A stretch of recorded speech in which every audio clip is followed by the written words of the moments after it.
Sí, mencionaste que hay sectores que están golpeados y no van a poder recuperarse porque la demanda no va a estar ahí, ¿no? El sector turismo, el sector restaurantes, probablemente va a tener mucho tiempo antes de que la demanda se recupere al nivel que teníamos previo a la pandemia. sí, Los hoteles, los espectáculos. Y es la banca, creo, el sector que tiene más información de cuáles son estos agentes, ¿no? Porque vamos a tener que en sí, algún momento distinguir buenos créditos de malos créditos sí, y empezar a tomar las medidas de recaudación pertinentes para que los accionistas, la empresa pague. Y si no puede sí, pagar, obviamente va a quebrar y va a quedar como una morosidad y una pérdida asumida por el banco, ¿no? O por el Estado en caso que esté garantizado. sí. ¿Qué, qué recomendarías? ¿Qué ves más allá en el tiempo para esta etapa, ¿no? De retorno a la nueva normalidad? ¿Cuándo dar ese paso de prestarle a todos masivamente a empezar a prestar selectivamente? Los bancos están en etapa de prestar selectivamente. Hemos hablado al principio de la ventaja Sí, macro de prestar masivamente, agresivamente. sí. ¿Cuándo es la transición? ¿Cómo manejar esos tiempos? No, la transición es hoy, porque, digamos, de lo que se trata con una política crediticia es de salvar capital intangible de la sociedad. ¿A qué me refiero con capital intangible? Es un capital que no se toca, pero las organizaciones son un capital intangible. O sea, cuando a mí me tardo años en encontrar un empleado clave y formar una organización, como pensando en la veces de un empresario, o se tardan años en construirse relaciones entre empresas y una logística entre empresas, eso es parte del capital intangible. No tiene un corolario físico, tiene un corolario puramente, digamos, a nivel de ideas o conceptual. Entonces, la cadena de pagos digamos, mantenerla a todo coste para salvaguardar ese capital intangible. Ahora, hay muchos sectores que ese capital intangible se va a perder, no importa qué pase. Y estoy pensando lamentablemente en el sector turismo. O sea, ahí hay lamentablemente empleos que se tienen que perder, que no es que se van a perder por un tema de liquidez del corto plazo, se tienen que perder porque el sector estructuralmente va a pasar por problemas en los siguientes 2, 3 años. Y lamentablemente es algo con lo que hay que vivir. O sea, tenemos que pensar que ha habido un incendio y el incendio ha quemado una cosecha digamos, una cosecha digamos, de un lado y ha quemado otra cosecha. Una cosecha se ha quemado, pero la tierra ha sobrevivido y se puede volver a cosechar en esa tierra. Esa hay que salvarla. Hay que darle crédito para que el empresario o el agricultor pueda volver a cosechar y sembrar. Hay otra que se ha quemado la tierra, es tierra inútil, no sirve. Entonces, ahí la sociedad perdería recursos. Es mejor digamos, darle un seguro o un subsidio para que ese empresario sobreviva, ¿no? O sea, recuerda que siendo empresarios, todo el mundo se corre el riesgo. O sea, no se trata solamente de una pandemia, ¿no? También puede haber qué sé yo, un atentado terrorista y un sector se va a ver afectado. O puede haber un terremoto y se ve afectado otro sector y se vuelven insostenibles ciertos sectores. O uno puede adoptar otros. Existía el guano y de pronto aparecieron los fertilizantes artificiales y se perdió todo ese sector. Entonces eso no tiene sentido invertir en ciertos sectores. Entonces, lamentablemente el turismo es un sector que va, no tanto restaurantes, porque yo creo que se pueden encontrar soluciones creativas, pero el sector turismo es un sector que va a sufrir por los siguientes 2, 3 años. No hay nada que hacer. Claro, y coincido, y en la analogía con los terrenos, o sea, tú puedes tener un terreno donde es obvio para todos, incluyendo el banco y el Sí, propio empresario, de que lo va a sí, salvar. Entonces hay sí, la consistencia de que en ti sí apostaría, a ti sí te prestaría. sí, Y hay otro que también puede ser muy obvio, oye, tu terreno está destruido y no va a volver a producir. O sea, tu sí, empresa, tu sector ya quebró y a ti no te tengo que dar. Pero hay un grupo muy importante al centro sí, donde la probabilidad de supervivencia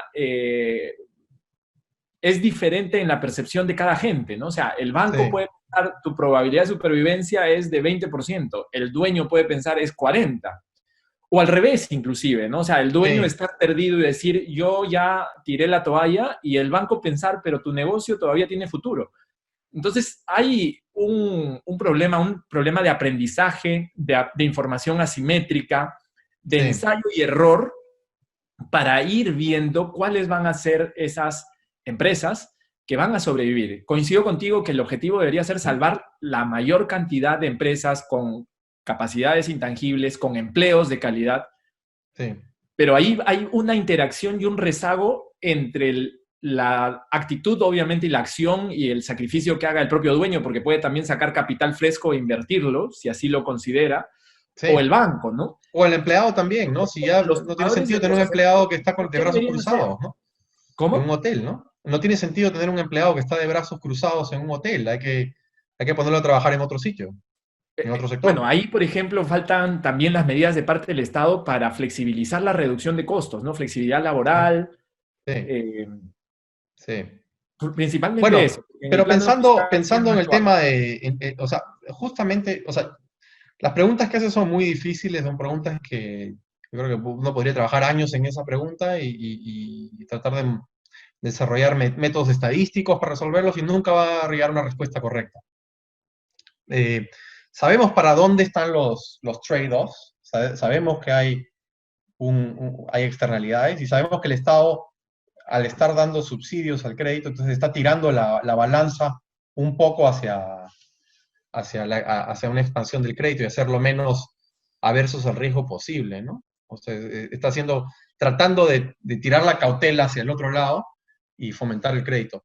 Ahora, un problema que sí veo, habiendo dicho esto, y esto regresando al tema de riesgo moral, es que imaginemos que hay créditos a empresas de turismo y son créditos que no tienen sentido alguno al momento. Es una empresa que ya está quebrada, ¿no? Entonces, el banco sí tiene, lamentablemente ahorita, sí tiene incentivos a darle el crédito a esa empresa. Primero, porque si no le da, sabe que la empresa va a morir y tiene que asumir la pérdida de golpe en un momento en el cual no quiere asumir la pérdida. Y segundo, si le otorga crédito, el crédito automáticamente pasa a ser garantizado por el, um, por el gobierno, ¿no? Entonces podría renovar el crédito pasado a una empresa que ya tiene problemas y tomar la garantía del gobierno en el margen. Entonces, sí hay un riesgo moral grande, pero nuevamente, yo insisto que es un costo con el que hay que vivir, ¿no? De acuerdo. En, sobre los créditos garantizados a futuro, en esta transición hacia la nueva normalidad, ¿tú ves a nuestro BCR moviendo su rango de inflación, o ves al BCR cambiando de repos a operaciones de mercado abierto, quedándose con balance de créditos privados en sus cuentas? Sí. Em, a ver, el BCR tomó una política de repos. ¿Qué significa un repo? Entonces, el BCR lo que va y le dice a los bancos es, sal a prestar, que lo que sea que tú prestes, yo te lo voy a comprar y te voy a dar efectivo. Así que tú no te quedas con el crédito en el banco. A su vez, el MEF garantiza, el Ministerio de Economía garantiza ese crédito. Eso es el repo. Entonces, si al Banco Central le dejan de pagar el crédito en su fecha de vencimiento, el MEF va a garantizar ese crédito. El problema que yo veo es que como ha sido con una estructura de repo, el repo no es una compra para siempre. El repo viene del inglés repurchase option. Al final de un año, ese repo tiene que ser revertido. Es decir, el banco le tiene que volver a comprar el crédito al BCR y pagarle al BCR. Es ahí donde yo veo un potencial problema, porque yo digo, un banco puede salir a prestar, presta, le presta al BCR, el crédito se vence, o sea, justo cuando le tienen que pagar al banco, el banco sale a recomprar, pero ahí veo problemas por el lado del banco, porque el banco dice, bueno, va a haber un cambio de gobierno al cabo de un año, yo no tengo la garantía si van a querer respetar la garantía que le dieron, si van a renovar, yo voy a tener que pagar el BCR. Entonces sí veo una potencial complicación por el hecho de que la compra no sea permanente. Nuevamente, un repo es una compra por un año. El BCR le compra el crédito por un año al banco, al final del año el banco le tiene que recomprar el crédito al BCR. Como no es una compra permanente, eventualmente el banco privado sí puede tener problemas. Puede tener problemas para levantar la liquidez, para pagarle al BCR, y no tiene la garantía de que el siguiente gobierno respete lo que sea que haya dicho Vizcarra y la ministra Alba. Entonces, si fuese una corpa permanente, yo ahí sí veo una ventaja, ¿no? De acuerdo. Entonces, tú sí verías al BCR pasando de este tipo de repos a operaciones de mercado abierto donde existe una compra permanente del activo, del Sí, portafolio de crédito. sí, me parece una buena idea. Me parecería una buena idea. La pregunta Perfecto. nuevamente es, como te dije la advertencia al principio, no sé qué barreras legales hay. Ah, claro, no sabemos Porque qué no sé barrera. si, no sé si una operación de mercado abierta de crédito viola la ley inorgánica, mientras que un repo no. De La ley acuerdo. orgánica del BCR, ¿no? Inorgánica. ¿Cómo ves la inflación? ¿No? O Sí, sea, todo el mundo, todos los bancos centrales han incrementado su tenencia de créditos, han soltado liquidez. Es probable que los niveles de deuda de los países están incrementándose. Es probable que todos quieran generar un poco de inflación para reducir sus deudas, ¿no? Eso sí, desde afuera para Perú se puede convertir en apreciación. El mismo Perú también va a tener un incremento sí. en el nivel de deuda. ¿Cómo ves la inflación tú? Yo, yo nací en una época donde había hiperinflación en el Perú. Viví mi niñez con inflaciones de 2 dígitos, 3 dígitos.